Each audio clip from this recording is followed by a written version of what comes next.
You are listening to Hit Play, Not Pause, a feisty menopause podcast for active, performance-minded women.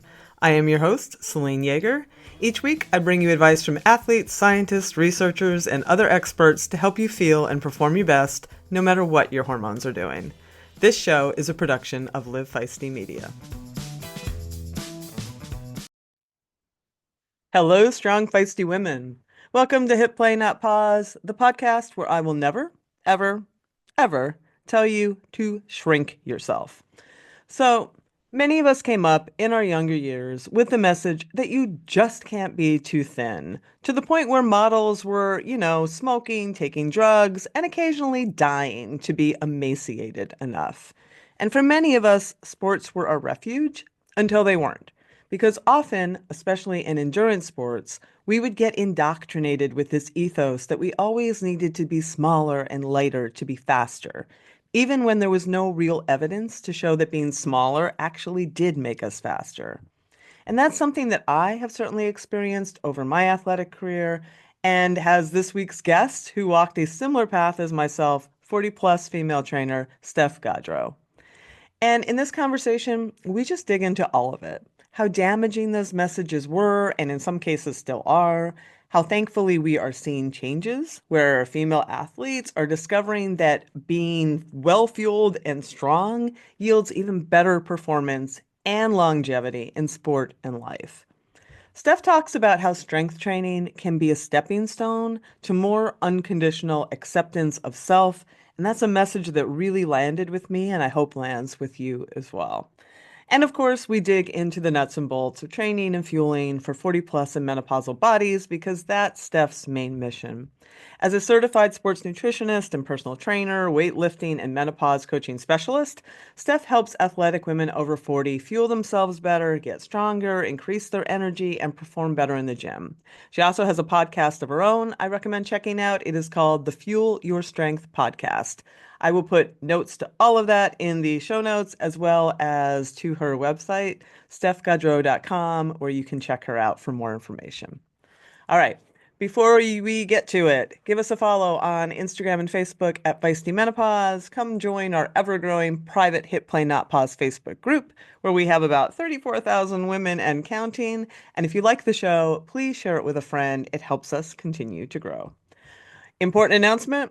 Our best-selling Navigate Menopause course, which I created with the help of some of the brightest experts in the business, such as Dr. Maria Luque, Dr. Carla DiGirolamo, Kara Bradley, Dina Griffith, Cassie Neiman, and others, is on sale right now. If you are looking for solutions that work for active women during menopause, we have got you covered. The course is designed to give you a thorough understanding of all the changes that are occurring at this time in our lives, solutions for managing symptoms, advice on adapting training and nutrition to support your changing hormones, and really just help you be equipped with a plan of action to help guide you through all of this. I will put a link to that in the show notes as well, so you can check it out. I will hope you will join me in the course. All right. Finally, quick thanks to NutriSense for their continued support. I hear from women all the time who have discovered what works and what doesn't for them by working with their staff who really, really get midlife women. So thanks, NutriSense. I appreciate you and your support. All right, enough of me. Let's have a few words about our awesome sponsors and get on with the show. All right, Steph, welcome to Hit Play Not Pause. I'm very excited to have you here today. Thank you. I'm excited to be here and to chat with you. It's gonna be fun. Yeah, so I dug a bit into your background, and I pulled some notes that I thought were really interesting that I wanted to dig into a little bit before we got into some of the nuts and bolts about how you train with women. But on your website about you, you talk about competing in sports is something you've done since you were a kid, from soccer to mountain bike racing, CrossFit to Brazilian Jiu-Jitsu. Love the feeling of challenging myself and being connected to my body. You got fascinated with biology, went on to become a teacher Mhm. for 12 years, continued competing at a high level in sports, but years spent trying to get smaller, lighter, and leaner were starting to take a toll. By 2010, I was underfueled, losing muscle, and constantly fighting off injuries. Later that year, I walked in the gym, started lifting free weights, and little did I know it would change my life forever. So that's an awesome synopsis and lots to dig into. I was a mountain bike racer too, so the first thing I'm actually curious about is where you did that. So I started mountain bike racing in Western Mass, which is where I'm originally from. And pretty soon after that, I moved to Arizona. So I really got into mountain biking heavily when I was there. And then I spent a year in Arizona and then spent the rest of my time in Southern California. So I've done it all: downhill racing, Well, four cross, endurance distance, that was my cross jam. country, Yeah. cyclocross, Oh yeah, yeah. I like I've cyclocross. I've never ridden or never raced road, but done tons of road riding too. So spent a lot of time on two wheels and really feel pretty lucky to have experienced all sorts of places in the world from a bike and to see so many amazing places I frankly probably wouldn't have ever gone. So 100%. yeah, yeah. I do miss it. There are things about it I miss for sure. And I was able to get back on a bike with a friend of mine a couple of years ago, and I was like, yes, so so fun to be out there and feeling free. Yeah, it is. That's how I feel about it too. Mhm. When you talk about those years that you were trying to get smaller and lighter and leaner, what sport was that at the time, and where was that pressure coming from?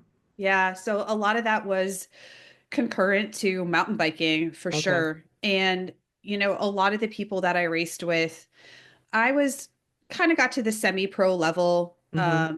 I was never a pro, but I did have a lot of friends who were pro who raced all disciplines, but a lot of cross country racers. And, you know, I just saw them being super small, super thin, super fast, and felt like I needed to be like that so I can be better on the bike. Yeah. And I think a lot of the pressure that I felt came from as well growing up in the 90s and early 2000s, being a young person where, you know, the skinnier you were, quote unquote, the better in terms of, what we saw in popular media and movies and magazines. And yeah, it really set off in me this idea that I needed to just try to get smaller. I'm built like a Polish farmer. That's my ancestry. I do have a French Canadian last name, but a lot of my ancestry is Eastern European. Literally, my Right. family in Western Mass were tobacco farmers. So I come from farming stock. I'm a sturdy person. And I just remember very clearly I used to race on a team, and we had a sort of a team 10 at one of the races. Yep. And I was lined up with everybody on the team. And I just thought, why can't I be like these people? Why can't I be smaller, like, thinner, smaller? I'd be better at racing if I was. And racing was a huge part of my life. Yeah. As for even many people who aren't at a pro level, you devote your time, your energy, your money Oh, I to get it. the gear, the travel, the races, all the things, and you spend a ton of time training. You want to be better, you want to get better, you want to be faster.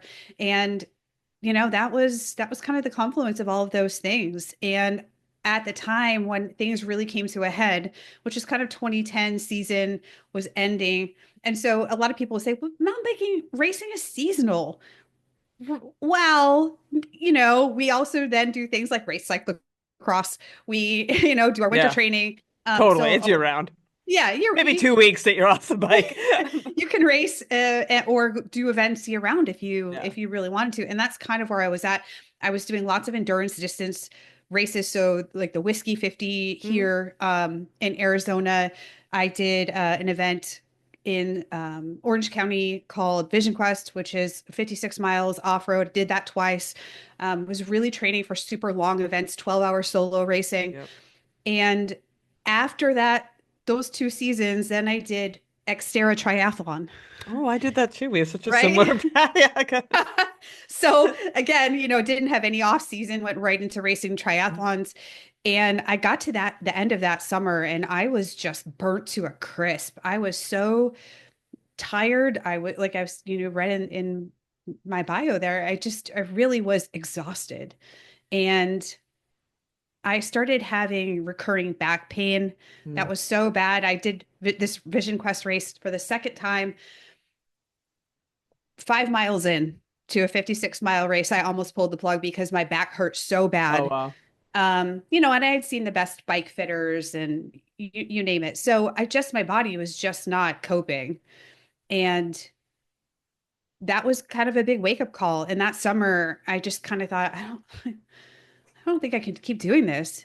I'm drained, I'm exhausted. And I didn't know, growing up, we learned about things like female athlete triad, Mhm.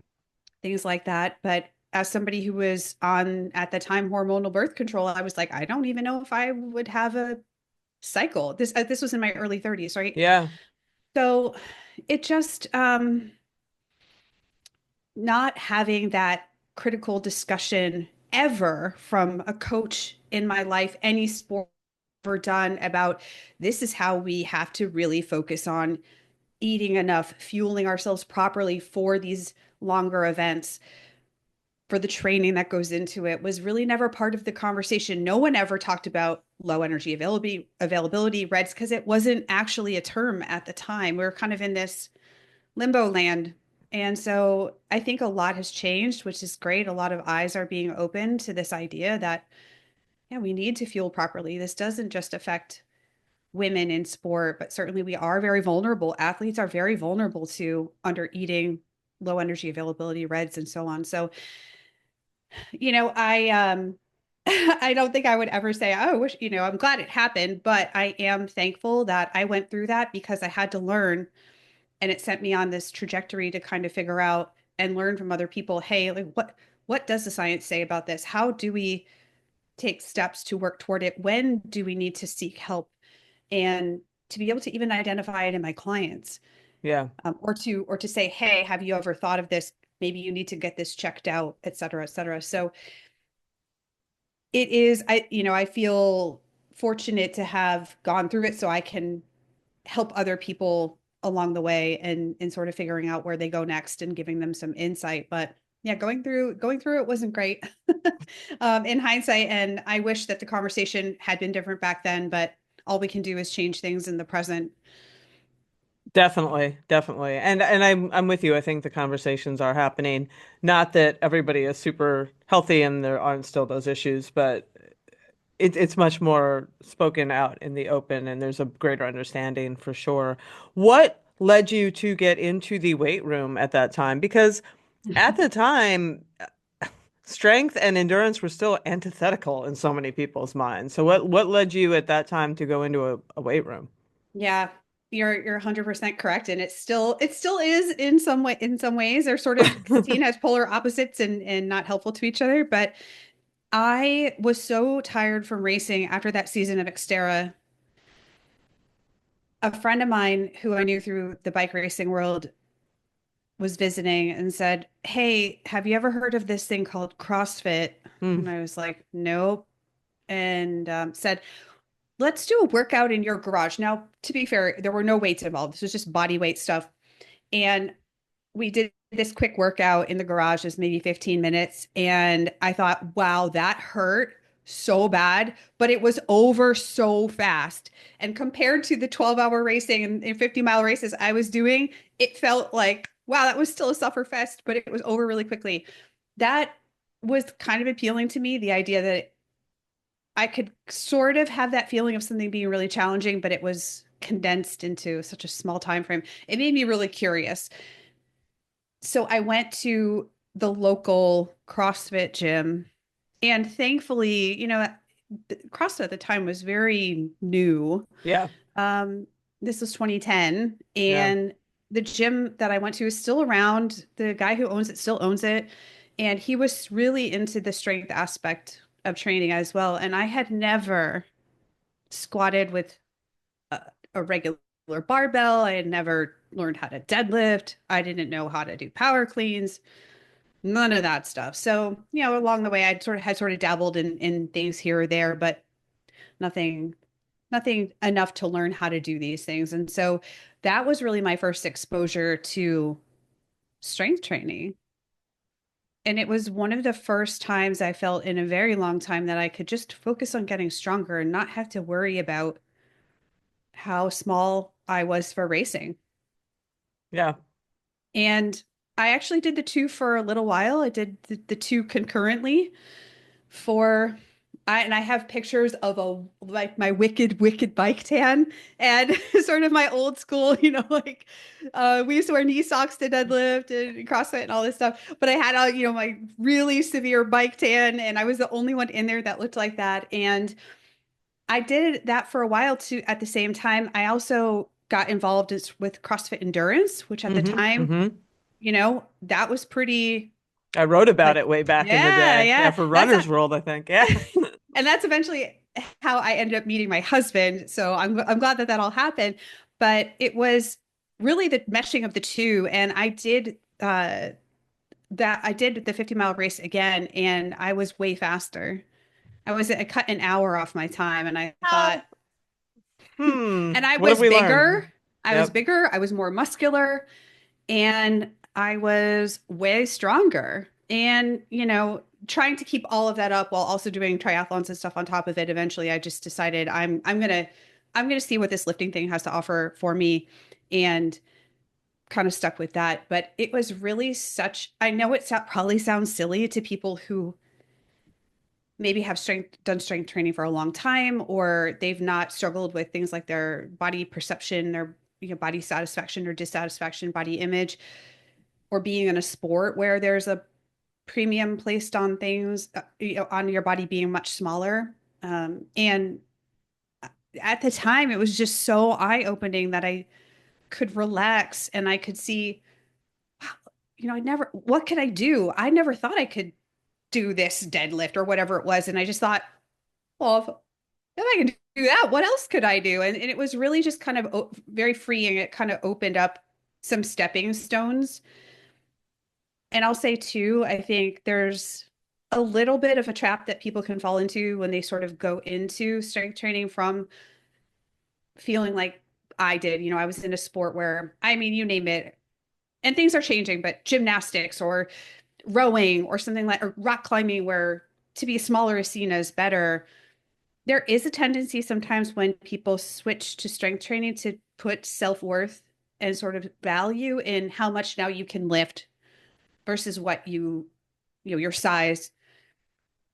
And I think that can be just as much of a trap in Mm. a different way. And so I sort of saw strength training in that way as stepping stones to more unconditional acceptance of myself, like to see my self-worth as being something that isn't related to what I can do, but rather who I am as a person. So I think sometimes it can be a substitute, and we kind of get stuck with like, hey, as we're aging, maybe we're not hitting our same one rep maxes, even though we're in there lifting and we are building strength.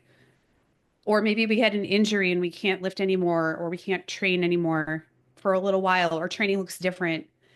And it can really be upsetting, right? There can be grief, depression, sadness at this sort of like loss of identity or loss of sense of self-worth. So I just say that as a little bit of a caveat.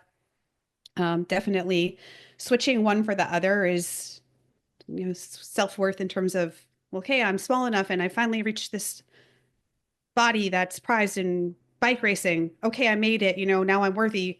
We could just as easily substitute in something like, well, now I hit I don't know, Yeah. 300-pound deadlift or whatever it is. Like now Yep. I finally made it. This is my self-worth. So it can be tricky, but for me, it was that first step instead of stepping stones that just felt so liberating. Um, I almost wish it was that experience now, because I think maybe it would be different. Maybe the conversation would be different. Maybe I would have learned from people in the space who were doing things differently. I mean, we see lots of stories coming out in the news, as always around the Olympics, it seems like, where it's like these athletes, stop focusing on getting super small and instead focused on fueling and performance. And wow, they did so much better. And I think if I had read that back then, I don't know what things have been different, but it really was for me so eye-opening that I didn't have I could focus on other things. I didn't have to always be trying to get as small as possible. It's such an important lesson, and everybody listening to this understands that because we all sort of came up in the same water. We were all Yeah. swimming in the same water. Well, the thing that I have taken from my own strength training journey in a very similar way is at some point I got as light as I could be and I was losing power. And it became clear that lighter was not faster or more powerful. And then I hit menopause and the power just seemingly just vanished into thin air. And it wasn't until, and CrossFit was sort of my entry into it too. I hadn't ever lifted a barbell. I didn't, that just wasn't what and I was very naturally very muscular. But when I started doing the barbell lifting and started doing the CrossFit like you, my power just came back in spades on my bike. So it was just that connection. So I never got, and as try as though they might, because the CrossFit gym I joined really wanted me to like get my name on the whiteboard and get all competitive. I was like, no, I don't care. This is not a means to that end. Do not bring out that part of me in this gym. I don't want it here. I will say, like I didn't want it. I didn't want that. Because a lot of what you're saying, I didn't want to wrap up my experience there, my self-worth there, any of that in numbers at all. Yeah, Hmm. that was not, I wanted it to be a means to another end. And that was getting strong and feeling better. And it was doing that. And it still does that. I mean, I still lift. I lift 4 times a week. I don't I love how it makes me feel. I don't love it like I like riding my bike or doing other things because that's just what, this is what I Yep. am. Yeah. But, you had mentioned when we were sort of prepping for this conversation that you see a lot of athletes who do other sports who are still afraid that strength training will make them slow or, somehow hurt their performance. And you're sort of living proof that that's not true. I'm living proof that that's not true. How do you help them get over that hurdle? Asking a lot of questions. It's hard because I want to just ride in on my horse and go, but that's not going to happen. That's not what statistics say. Rarely does that approach help. I have learned probably the hard way that the more I just sort of stand in the stating of the facts and this is and there's a time and a place for that, but the more I kind of am like, but this is how it is. People are like, I don't want to hear it. I'm too much in the fear. I don't understand. And so throughout my years of coaching and learning to be a better coach, I've had to eat a lot of humble pie and recognize that yes, I'm there to provide good quality evidence-based information when necessary to help move the person forward. And so I think starting with just getting curious, you know, what makes you think that? What's your experience been? What are the fears that you have here? I had a conversation yesterday with somebody who was talking about feeling some sciatica, and I said, well, maybe there's an opportunity here to go lift and have a coach watch you. And the person said, well, I don't know. I mean, I don't know if I can really afford it. And I said, okay, well, let's think about what else this is costing you. Yeah. What else is it costing you? And the list became very long. Time to go to appointments, the mental stress of it all, right? So there's always something there if you're willing to get curious. And of course, I have my quote unquote agenda and the things I'm here for and the things I'm passionate about and I have expertise in, what I can help people with. But I have to set some of that aside and try to understand, especially if this is a one-on-one conversation, try to understand where that person's coming from. Maybe they have a past injury. Maybe they saw somebody they knew get into lifting and then quit. I don't know. Like there Yeah. could be a million reasons. And a lot of it comes down to being afraid because it's unknown. It's not something people are familiar with. They've never done it before. They don't know how to start. They don't want to, they have a fear of looking self-conscious or Hmm. being embarrassed. So there's always a really human reason beneath it if you're willing to ask and sort of hear a person out, and you might be surprised by what comes out of it. I think too, on the flip side of that coin, we do see a lot of bad game. I call it bad game of telephone, where we used to sit in a Hmm. circle at a slumber party or whatever, a birthday party, and you would tell something and you would repeat it around the circle and you would laugh at how morphed it got by the time it got back to the beginning. there is a lot of bad game of telephone that happens on things like social media. And Mm. because of how the algorithms work, like if it's really clickable and it's horrible and I send it to you, it rises in the algorithm. So we start to get these echo chambers of information that's not quite great. You know, we see fears and myths perpetuated, things that aren't really based in science or evidence-based practice. And so I think there is, you know, if I'm Steph on social media or I'm creating content or something like that, it helps for me to be nuanced, to know what my audience tends to struggle with there, and to kind of read the room and talk about things in detail and almost sort of anticipate what they're going to, you know, the things that people have told me. Hey, this is why I'm nervous about this. And say, hey, yeah, you could get hurt lifting weights.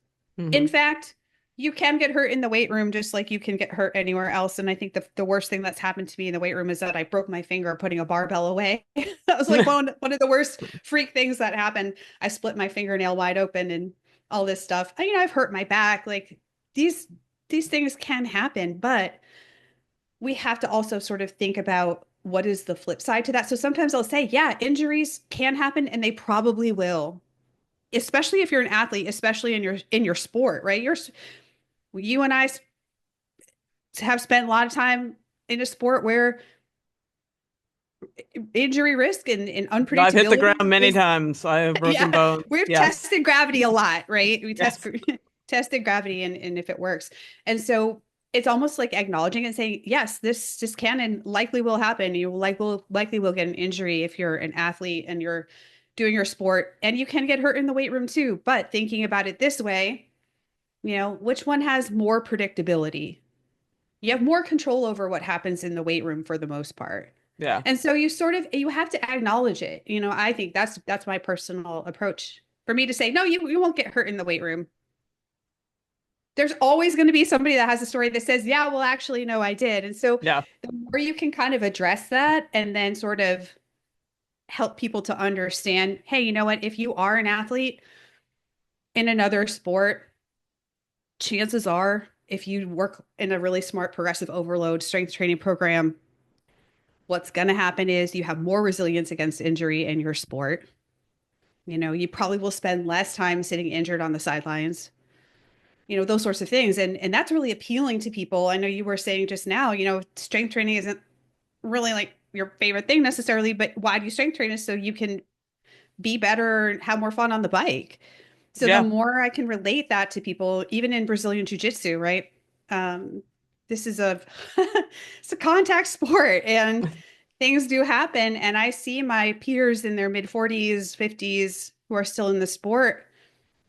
Injuries are more and more and more common because literally the point of the sport of Brazilian Jiu-Jitsu, if you've never played it or seen it, is to either choke your opponent and put them to sleep, or to hurt their joints, an armbar or wrist lock, things like that. Now, when we're playing around, obviously we don't generally take it that far, but that's the whole point of the game of the sport. So, how do we make our joints more resilient? How do we prevent, you know, and how do we sort of ensure against injury? Again, we can't do it 100%, but does it allow me to spend more time on the mat? Does strength training allow you to have more fun climbing up hills so you get to enjoy the downhill more?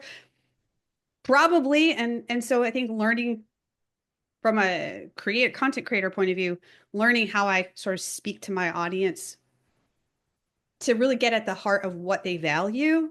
Because again, some people are like, yeah, I would rather reorganize my spice drawer or do other things than strength train, but I see it as a means to an end to do the things I really like the most. Okay, let's talk about that. Let's ask questions, get to the heart of your apprehension and acknowledge that and be empathetic to that. And then also be there to provide resources, good quality Yeah. training plans, whatever it is, to coaching to help fill the gaps when that person's ready. Yeah. And now I'm training for a 30K ultra run. And I can tell you, because I was always a bit injury prone running my whole life, 20s, 30s, whatever. when I started really strength training year round, I became a million times more resilient with that. There's no question in my mind that at 50, almost 56 now, the only thing that is allowing me to train like this is that I am religiously strength training. Mm-hmm. Absolutely. And I'm sure that feeling that you get when you're out running or the events that you go to or the things you do on your bike are such a source of joy for you. Yeah. Connection, community, adventure. Those are the things people really value. And I think a lot of times we get really wrapped up in this sort of, well, this is, within some definitions, this is sort of an optimal way to train, or these are like the principles you want to apply. But at the end of the day, it's all about what is it allowing the person on the user end to do.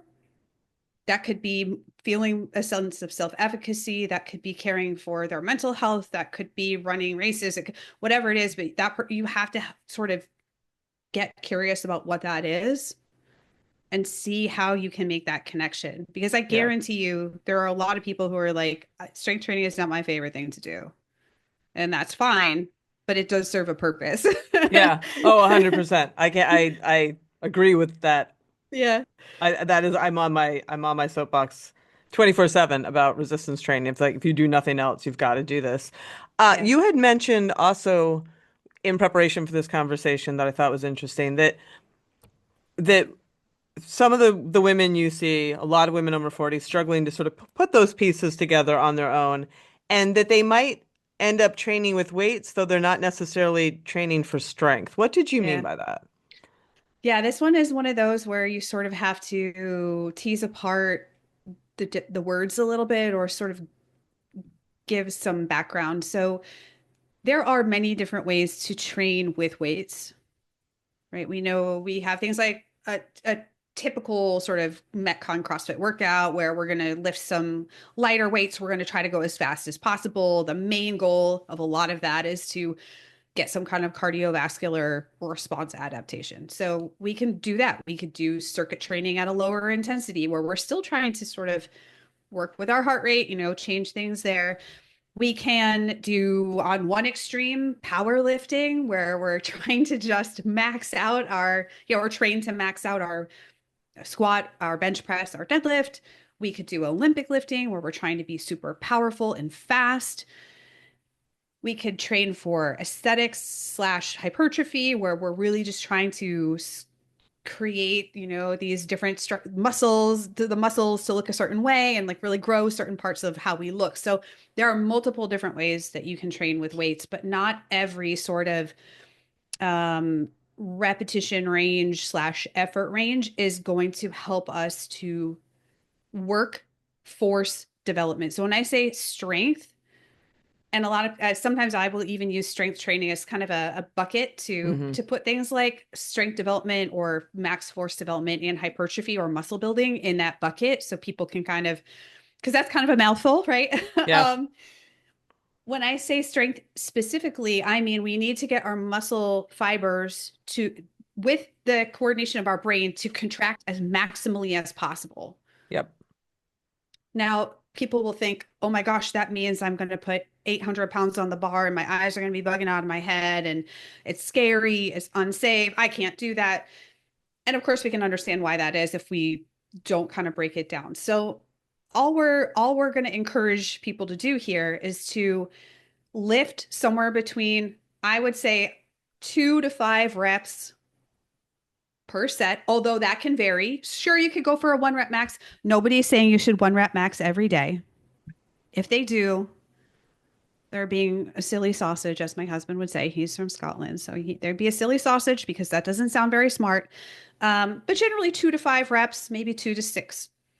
In order for that to be challenging enough, if we think about it, do we need low weight, medium weight, higher weight? In order Higher weight. for, yeah, in order for, say, 3 reps to be challenging, it's going to need to be a relatively higher weight. If I did 3 reps and it was a low weight, I could sit here and have this conversation with you, and I'm probably not going to elicit much change. I'm going to not need to call on as many muscle fibers to actually contract and help me to do the lift. So we need to work to progressively higher weights if we're doing fewer reps. And we need to rest after we do that.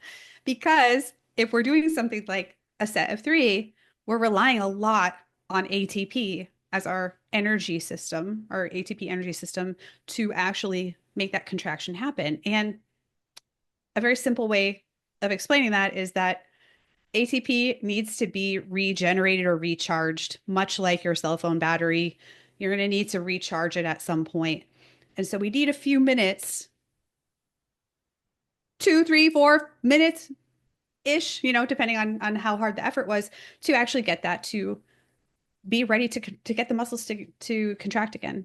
So we need to rest in between these sets. That's why something like doing 30 reps and then resting for 15 seconds isn't going to be heavy enough or a long enough rest period to really get our muscles to contract as forcefully as possible. And when we are aging and we are seeing through perimenopause, like up and down, right? Anybody who's in it is like, yep, those up and down hormones are shifting even more unpredictable. And then we get to, of course, menopause, perimenopause, or postmenopause, when that is at a low level. We need a stimulus on the muscle. We need more stimulus on the muscle to get stronger, to grow bigger. And one of the ways we do that is through mechanical tension, through contraction. And that leads us back to those strength repetitions, right? 2 to 6 reps. We'll do a few sets of those. And then we can move on to other stuff. We could do muscle building. We could do more strength work in our accessory work. We could do intervals. We can do all the cardio we want. I think the one challenge is that a lot of us grew up in a time where everything was like, okay, you're a lady and you want to come to the gym. So here's your very tiny weight. It's all you're capable of doing. Mm. There is a time and a place for small weights. But like this is all that's like you're capable of. So we're going to give you this tiny weight and have you do a million reps of it. And so sometimes we get into that, like, okay, I can own, that's all I can do. I think all we're saying is let's, how in Mr. Potato Head, you can put on all the parts, right? Let's put on one piece of the potato head where we're doing something that's going to challenge our muscles to contract more forcefully. And then we can still do all the other stuff we like to do. If you want to do endurance sets, do sets of 30 reps of something, great. You want to do some muscle building, please. The more muscle we build, the more we can build strength. And we're going to try to offset the muscle loss that comes if we don't do anything. But the great news is we have so much that we can positively impact, and we can grow muscle and we can work on our strength for as long as we're Forever. alive. Yeah. Yeah. So it's not too late. But I think sometimes it's tricky. Either we've had that experience where we've not felt welcome in the weight room. We've just never been in the weight room. We feel intimidated. There's a bunch of, grunting people. There's people with tripods filming. There's, you just don't know what's going on. You maybe don't feel as comfortable with the equipment. Maybe you've had past experience with going to something like a group fitness that feels more welcoming, feels more approachable. And so I completely get why. For me, a barbell, it feels like home. For other Mm. people, it feels like the scariest freaking thing on the planet. And I completely understand that. Um, but you don't need to use a barbell to start. You certainly could. But that's the great thing, even about strength, is that we start with where you're at Yep. and you build and you build and you build and you go slow and you rest and you recover. And it's not something you do in one day. So I would love to reframe it for people to think of it as an opportunity to sort of say, what part of my physicality, what part of my physiology could I challenge? Could I grow a little bit? And what support do I really need to make that happen? And that could be an in-person trainer. I People would be surprised most of the time. I will recommend if someone's never lifted weights before and they really want to get into it, they go work with someone in person for a little while. Yeah. Yeah. It's not always realistic or an option, but if it's available to you, I think it's one of the best things you can do for yourself.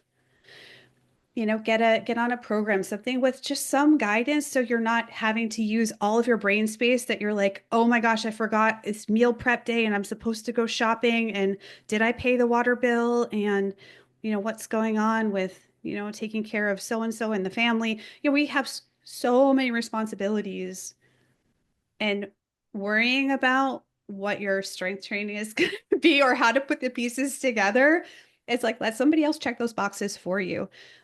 And that way you can show up, you're more Yep. likely to follow through because you're not having to sit there and think about it. Sort of make the decision as easy as possible.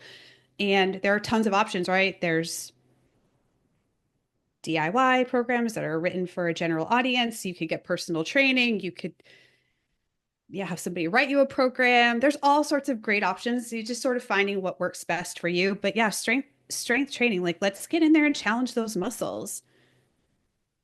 How did you get into the 40 plus space? Just because you became 40 plus yourself? Or, I think once I was aging into my early 40s, and I was really working with lots of people before that who were already 40s, in their 40s and 50s. Most of my clients are between mid 40s and mid 50s. I also started to see, and I still see, again, earlier I talked about that sort of bad game of telephone. I started to see so much bad game of telephone about this time of life and fitness. And do I think people out there who share this kind of content or create this kind of content are purposely trying to be nefarious or hurt others? I don't, but I do think that there's a big gap in terms of knowledge and also implementation and working with real people and being sensitive to this time of life. And I think the thing that bothered me slash kind of drove me the most to be somebody who can provide good quality info and resources and programs was the fact that these are people's real lives and their real health that could potentially be on the line if, for example, they're following a program that says this is going to help you strengthen your bones, and that way of training really does not provide that stimulus. hmm, Not only are potentially there, and I'm just using bone density as an example, there could be further bone loss because what you were told by some person on the internet would help you to stave off further bone loss isn't actually doing that. right. I mean, I think if I can make the space better in my own way, then I want to be part of that. I appreciate that. Because, yeah, I mean, I think my grandmother passed in 2007. She fell down the stairs once. And, I said those those like Polish farmer jeans. She didn't break anything. So lucky. So lucky. But I just think, what if that person is someone's grandma or their mom or their aunt or their sister, and they were told XYZ is going to help them with whatever, and they're faithfully following what somebody tells them, and they break a hip or they break a vertebrae or something. It's a little bit of a like what if situation, but at the same time, we know that these things really do happen A lot they happen. a Like, lot. let's be So, clear. That's yeah, 50%. I mean, there's a lot of women who will fall into that category. A lot. yes. And so I think one of my driving, um, something that drives me, and I've said this for so many years, is to leave the space a little bit better than I found it. I can either complain and be mad, Hmm. which I still do get mad about some of the things that I see, or I can, in my own way, be there to try to make the space better, to try to make this part of the industry better, to try to help women in this age range with better quality information and programs and resources. Just to even say something like, hey, if you're struggling, here's some resources from, I know it's not called NAMS anymore. It's a The Menopause menopause Society. society. They They just, need a better. NAMS was so I easy. know, Yeah. I know. So, hey, have you ever heard of the NAMS website? Hey, go here, right? And so I think that's what drives me. That's what really inspired me to move into working with women. And it's exciting. It's also exciting because there are so many women who are discovering their own strength for the first time, and they're sending me pictures and they're like, I picked up the 40-pound bag of cat litter on my So own. great. And it's just so awesome to see people standing taller, to see them tackling new challenges. And I don't mean like physically taller, but just saying like, well, damn it, that was awesome. And I'm like, yeah, that was awesome. What else can you do with that? So I think it's really cool. I think it is a group of people who are oftentimes at a crossroads, you Hmm. know, a life transition in more ways than one. Sometimes feeling really adrift, a little bit lost, a little bit unsure. And I just think if I could be part of that, Yep. that would be amazing. And also my grandma, they didn't talk about things like this. Yeah. No, I'm You glad. I'm know, so glad we are. If while we're talking, where are you in the transition? Are you in the transition yet? Do you know where you are? I'm 46. Okay. I do have some symptoms of being in perimenopause, so I'm sure that I'm somewhere in that transition. I actually did ask my mom, I said, "How old were you when you hit menopause?" She's like, "I don't really remember." And then she said 55, and I was like, Mm, "Okay, like that's interesting because that's a little bit later than yeah. average." But yeah, I've definitely noticed in myself, right? I track my cycle. Yep. I've noticed differences there. I do have, for example, today I woke up and I was going to go and lift in the gym. And I said, you know what? Today is just not the day. Like RPE 8 looks different today. I'm going Interesting. Hmm. Yeah. my joints are sometimes a little bit more sore. Again, it's hard to say sometimes because I do Brazilian jiu-jitsu and, people are cranking on your arms all the time. But yeah, definitely have noticed some shifts in myself, but for sure not postmenopausal yet. Yeah. Yeah. Yeah. I was just curious. When Yeah. and why did you get into Brazilian Jiu-Jitsu? Okay, so 2017, I was doing an online strength summit called the Women's Strength Summit. And this sort of the theme of it was getting outside your comfort zone. And I kind of looked at myself and I actually sat down, I interviewed 50 different people about what getting outside their comfort zone meant to them. And throughout all of these chats with people, I realized, wow, I haven't done anything recently that's made me uncomfortable. I've been there. I was like, I should eat my own medicine right now. Yeah. So I had seen a bunch of friends that I knew who were trying it. Believe it or not, I had never actually seen, didn't look it up online. I've never been to an event. I had never seen it in person. I'd never been to a class, but there was something in me that said, just try this. And I did. I asked around. San Diego has a ton of Brazilian Jiu Jitsu gyms. It turned out that one of my co coaches in Olympic weightlifting also was doing BJJ. So he said, "Hey, my academy does a class for beginners. Yes, I'm there." He said, "I'll go with you." So I went and that's how it started. And I was totally mortified. I had no idea what I was doing, felt like a fish out of water. I had done some Taekwondo and Hapkido in high school. And when you front roll in Taekwondo, you kind of do a somersault. And so Hmm. the instructor said, okay, front roll. So I did a somersault. And then he's like, that's not a front roll. And I was like, you got to help me here. I've never seen any of this. So it truly was a day one not knowing anything situation. And I never quit. I And you wanted to just got a quit. black belt. I did, which Hmm. still feels really surreal. Um, You wanted to quit. Why did you want to quit? Because it was I hard. wanted to quit so many times.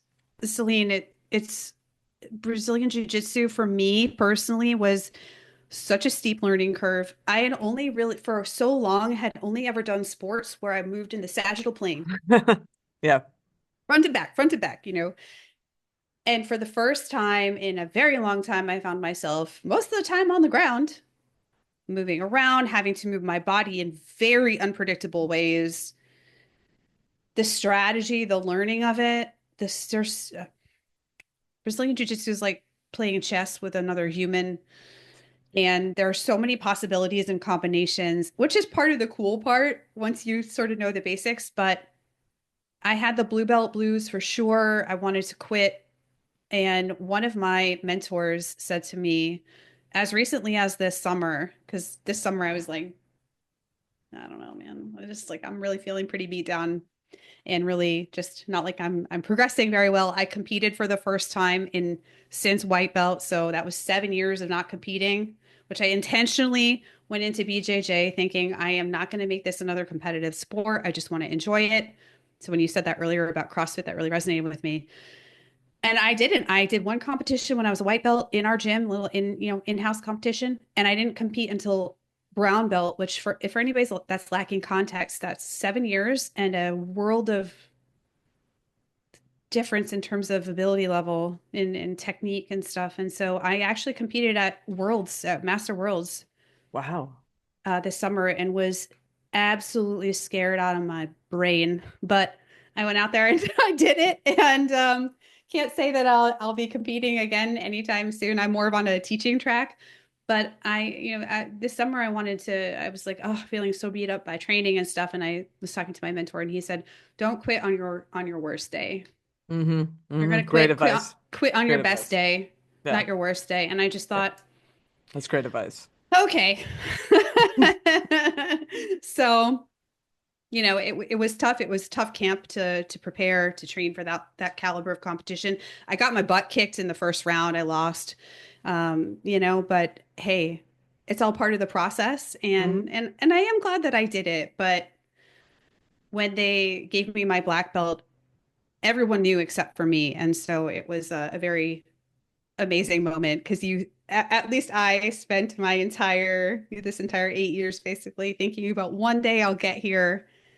And I really tried to soak it in of what it means to be a woman black belt, to be a midlife woman with a black belt Mm-hmm. as well, because there just aren't as many women. And then to have a woman in her 40s get her black belt and just say, hey, I started when I was 38.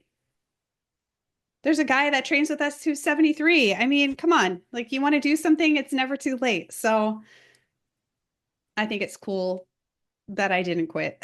But I definitely relied on my support network, my husband, my training partners, because there were many days where I just thought, I'm no good at this. And it's hard. On those days, I just tried to come back to the thought that if nothing else, I got a good workout. Like I got some sweat going. Yep. I saw some people. I got out of the house, and that's a win. So, That's awesome. I'm so glad. I'm so glad you shared that. So yeah. before I let you go, I definitely want to talk a little bit at least about the nutrition piece because we started this talking about that quest to be lighter and leaner and not Mm. eat. And I boy, oh boy, it's I don't know that that ever goes away for most women, honestly. It's always in there somewhere, right? Always in Hmm. there. I have gotten way better myself, but I'd be lying if I said it wasn't a conscious process a lot of the time. Still. Hmm. And I imagine it will always be. But one of the points that you made in one of your blogs, I think that really resonated with me, it might have been a podcast, that you have women who are figuring out their macros or they're figuring out percentages of protein or carbs. Please let them be eating carbs off of a figure that is often artificially low because they think that they should be eating less than they are, so that everything is all of a sudden like less than they need. Can you just talk a bit about that? Like the typical Yeah. delta between what women need and what they think they need? Oh, this is so hard because there, like you said, there's so much that we learned, and it's like even when you try to learn different ways of doing things, sometimes those thoughts are there, and you have to reframe things, and you have to remind yourself, right? So I think a lot of us, the thought of, 1,200 calorie diets or everybody needs to be on this number is so ingrained. It's like the old your knees shouldn't go forward when you Oh my squat, God. you know. It's one of those Yeah. things that's just become, I don't know what you'd call it. It's just people think it's fact. But I mean, to your point, just because we're older now doesn't mean that any kind of challenging thoughts that we've had about our bodies goes away. And in fact, can get much worse, as you know, because you've spoken to so many people about this, right? So body dissatisfaction doesn't just go away once we're like older and wiser. There's still the pressures of the outside world on us, and what is held up as the ideal, and that's always changing. So it's an ever moving target.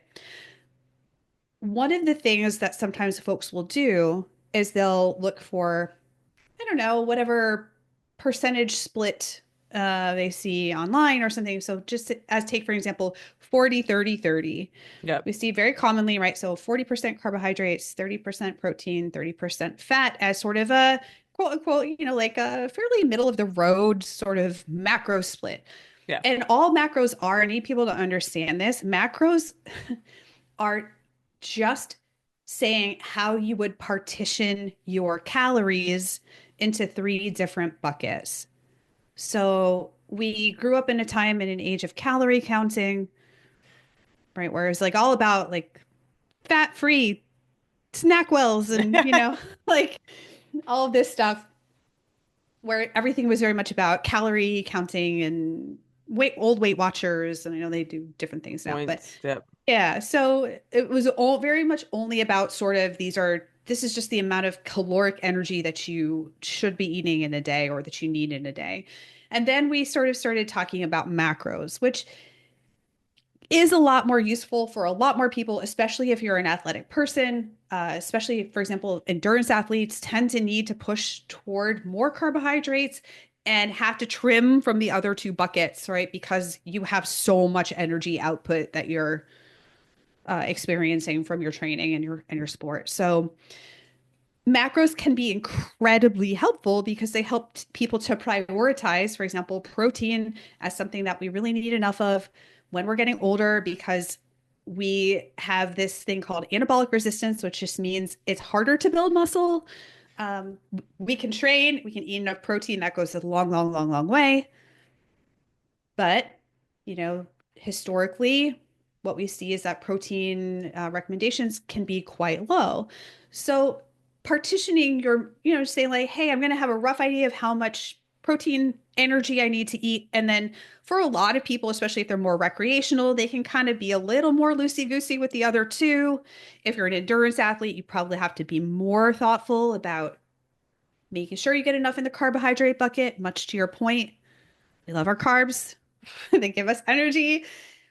Where things tend to go a little bad game of telephone is when somebody will assume a really inappropriately low calorie intake for them. And sometimes it does go the other way. I mean, we also don't want to eat more energy necessarily than we need, right? We want to kind of find that middle ground where we're taking in about as much as we're expending. And at the same time, a lot of people will say, harken back to that, well, 1,200 or 1,400 calories, or my friend is eating 1,400 calories. And so what they'll do is they'll end up taking, say, that 40, 30, 30 in terms of macro percentages and applying it to an artificially or an unnecessarily low calorie number. And what you would do is you multiply the two and Yeah. as a decimal, and you say, well, this is roughly how many calories I need, for example, from carbohydrates. And then I can turn that into grams. So I don't know if I want to use the word danger, but the tendency there sometimes is to shoot too low on calories and then end up with a number, if you want to then partition into macronutrient buckets, that's too low. Yeah. So there is more of a push in sports nutrition nowadays to go off of more of athlete body weight a as a better indicator or sort of first start. I mean, as with anything, this isn't like magic, I'm going to find the perfect numbers for me right away, but it can be a little bit more realistic where we could say, okay, somebody who is doing a lot more either highly intense and or long cardio, they probably need, you know, X amount of carbs in this range, right? Somebody who's actively looking to put on muscle mass, you might want to have a little bit more protein, right? Looking in terms of gram per pound of body weight or gram per kilogram. So there is more of a push in the sports nutrition world to go off of that so that we avoid that. Well, we're going to set that calorie target because we heard 1200 is the best for weight loss, for fat loss, because that's what people know. That's that sort of don't let your knees go forward when you squat, which for somebody who's highly physically active is extremely low Hmm. for calorie intake. So we really need to tread cautiously there. I would just say like really working with, work with someone who can help you through this, whether, they're a certified sports nutritionist, they're a dietitian, sports dietitian, somebody who can really help guide you because your training might also change throughout the year, right? So for example, this summer when I was training in training camp for jujitsu, good Lord. I Yeah. mean, essentially training twice a day, lifting a couple times a week. I did reduce the intensity of my lifting at the very end of the camp because I was like, I just like, don't have enough, I can't recover fast enough. So had to make that decision. But you could be an athlete who's going out into competitive season versus you're in your base building season or your GPP season or whatever. So things can shift and change. If your activity level, that people are generally the worst at estimating their own activity level. Oftentimes people will shoot, it seems like to be the reverse. Athletes will shoot too low. They'll think they're less active than they are. And people who aren't athletic or training will oftentimes think they're more active than they are. So Right. it can help to have an objective person like a coach, a dietitian, your whoever it is, help you think through that so that you're more accurate with your calorie range and therefore you can be more accurate with how you decide to spend your calories in those three buckets. Yeah. And Long we and fat. see, we do see a lot of low energy availability in the perimenopause and menopause space. It happens a Yes. lot because of, as you're saying, just sort of the messages that we grew up with calories and how much we should not be eating. Mm-hmm. And also the body tends to be sort of doing its own thing, so we want to control it harder with more restriction. And I have seen bone stress injuries Yep. and frank red S where people Mm-hmm. just it can take, you know, years to come back from that. So I'm always very much like please eat. You know, like what you're going for, the goals that you are trying to achieve are going to be better if you fuel them. I that is Mm-hmm. yeah. Absolutely. It's just something that we just need to hear over and over and over and over again. Like I said, getting help, Yeah. um, having someone with a more objective lens help you look at things and decide where you need to be. And knowing that to kind of bring it all full circle, that red S or low energy availability or low carbohydrate availability Hmm. can manifest in a myriad of ways. And a lot of times, of course, there are so many symptoms. The symptom catalog of perimenopause is vast. Dozens of things, yeah. Just like every time, I hear about a new thing, I was like reading about gluteal tendinopathy the other day, and I was like, oh yeah, yep, there's that too. There's all sorts of things, but a lot of times the things that people are also experiencing are either exacerbated by Hmm. the low energy intake or are more directly because of that. So it gets very muddy very quickly. Of course, there's just it's such a time where, like you said, things are changing in your body. You don't understand it. you don't feel like yourself. And so what does the world around us tell us is to train even harder and eat even less. And while that may be appropriate for some people, depending on where they're at in life and what their activity level is, and it's very individual, but it doesn't mean it applies to everyone. And you and I work so much with these populations of people that sort of refrain of eat less, move more has to be more contextual and approached in a very careful way, a very measured way. And a lot of times that's not what happens. So it's nice to see more organizations shining a light on this. I mean, I think it's a start. I know I'm gonna butcher the name, but the whatever the organization is that is sort of at the head of international climbing Hmm. put out a statement this past year about it. There are more people who are researching this field, who are looking into this and doing the work of getting in there and looking at the science. And so I think the best thing we can do is continue to have those conversations and encourage people. If you're out there training for whatever it is and you're spending, a significant portion of your week doing this, and even if you're recreational and you're like, I don't compete, you've got to make sure that you're not pushing things too far afield. So I hope things will continue to improve on that front. I think again, we're much like we're talking about strength training. There are inroads being made, but it's going to take a big effort to shine a light on. 100% agree. Is there anything that we have not talked about, Steph, that you wanted to leave our audience with? Or any final words? I mean, I think I've said most of it, but the biggest thing I think for our audiences is to not try to do this alone. Have, the support system, whether it's your peers or a coach or who, is so important. I know a lot of us are independent. We're like, I can do this myself, but we're going to be independent to a fault sometimes. And oftentimes it's just having someone to witness what we're going through, to help us through the process, and know that we're not being judged for what we don't know. And we grew up in such a confusing time, and just say, you know what? It's okay to have help. It's okay to have community and support. And together, to quote the acronym, together everyone achieves more. But it is really true. So, reach out, ask for resources, get help, get coaching. It's not, you are not admitting defeat when you do that. There are so many people waiting to help you.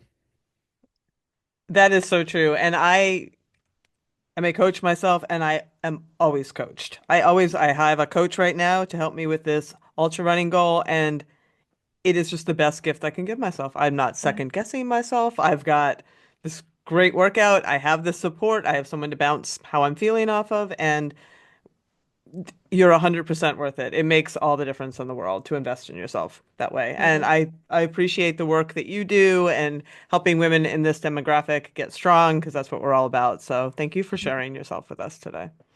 Thank you. Well, that's our show. Come on back next week when I have another special episode with Dr. Carla DiGirolamo, and this one by request. We dig into what women should know about potential side effects of hormone therapy as they dial in their care. So come on back for that one, and until then, as always, stay feisty.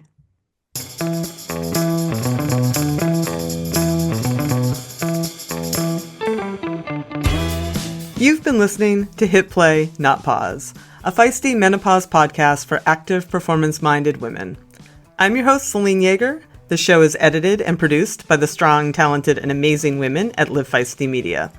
Follow us on social media at Feisty Menopause, and please help us spread the word. Screenshot and share this episode on your social media channels with the tag @FeistyMenopause. Share the show with your friends, and please subscribe, like, review, and rate this show wherever you get your podcasts. Word of mouth and good reviews make it easier for other listeners to find. Thanks for listening, and as always, stay feisty.